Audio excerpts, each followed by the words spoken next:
May i-share ako sa inyo ba?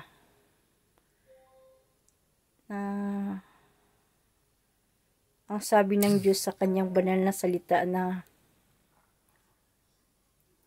sino ang makakapagtagumpay laban sa sanlibutan, kundi ang sumampalatayang si Jesus ang anak ng Diyos. Yun ang makapagtagumpay laban sa sanlibutan. Mapagtagumpayan natin.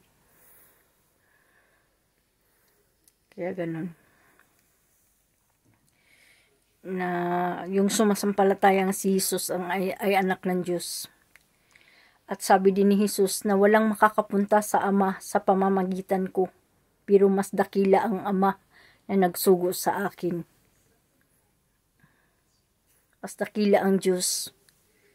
Kaya luwalhatiin natin ang Diyos, parangalan natin ang Diyos lalo.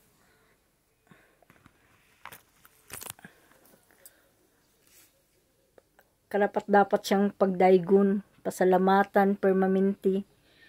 Magpasalamat tayo sa Diyos always. At saka humingi tayo ng tawad sa Kanya at guidance, protection, upang maiwasan natin ang pakana ng dyablo o Satanas. Sabi ng Diyos, sapagkat ang kalaban natin hindi mga tao, kundi mga hukbong espiritual sa himpapawid, mga hukbo ng kasamaan sa himpapawid, mga espiritong namamayani sa sanlibutan ito. Yun ang kalaban natin. Kaya sabi niya ng Diyos na gawin ninyong helmet, itakip sa dibdib ang balutin ng pagkamatuwid, at ipangaral ang mabuting balita. Sa madaling salita ay ang Biblia.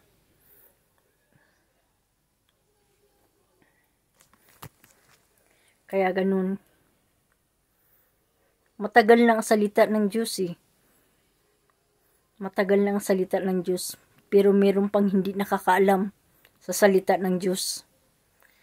Kaya ang gusto ng Diyos na bago siya maghuhukom, nakakaalam na lahat.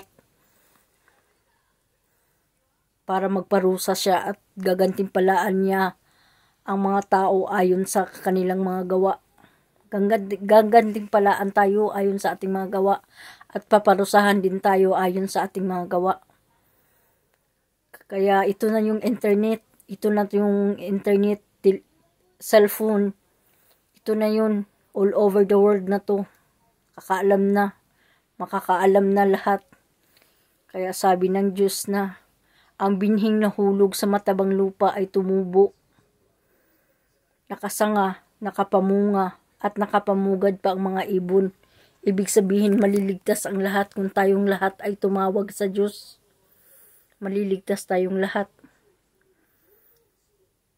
Sabi ng Diyos, gayon na lamang ang pag-ibig ng Diyos sa sanglibutan, kaya ibinigay niya ang kanyang bugtong na anak upang ang sumampalataya sa kanya ay hindi mapahamak, kundi magkaroon ng buhay na walang hanggan. Hindi talaga mapahamak, mga friend. Ang nananalig sa Diyos na makapangyarihan sa lahat, ang sumampalataya sa Diyos. Hindi talaga mapahamak, yun ang sabi ng Diyos Paniwalaan natin yun. Naniniwala nga tayo sa mga chismis-chismis na walang kabuluhan. Mga chismoso dyan, mga chismosa dyan. Hindi pa ba kayo pagod? Mga mangkukulam, mga magnanakaw, nagdudroga, nagbibinta ng droga.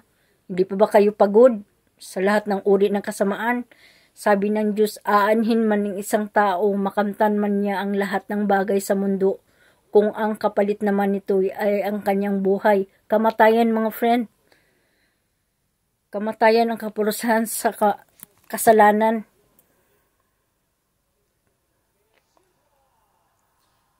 Iba naman yung yaman na gagaling sa Diyos, at iba naman yung yaman na nanggagaling sa kasamaan.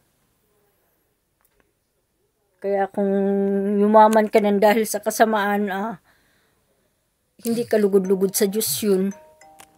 Kamatayan ang kaparusahan Kaya sabi ng Diyos aanhin man ng isang tao, makamtan man niya ang lahat ng bagay sa mundo, kung ang kapalit naman nito ay ang kanyang buhay.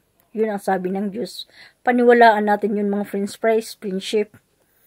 Tungo to sa buhay na walang hanggan. Walang bayad to, libre lang to mga friend. Tungo sa kaligtasan to.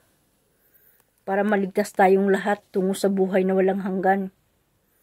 Bye for now. Thank you for watching.